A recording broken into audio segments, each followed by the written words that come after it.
Hello everyone, welcome back to the channel. Hope you are doing well and fine, and in today's video I'll be showing you Yahoo Fantasy how to switch players. So without wasting any time, let's just jump right on the video and make sure to watch this video till the end and follow the steps as well. So the first thing that you need to do is head over and then open up your browser, and then on the search bar type in sports.yahoo.com. Now once it loads, simply log into your account. Now once logged into your account, here on the top bar you'll be seeing an option that says League. Simply tap on that and then go to your team page. Now find the player you want to move and click on the position box. Now select swap player and choose new position or drag and drop the player to a different spot. Then once that's done, click submit to save your lineup changes.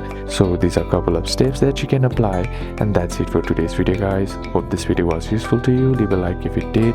Comment down below what the next video should be on. Consider subbing to the channel. Thank you for watching. Bye bye.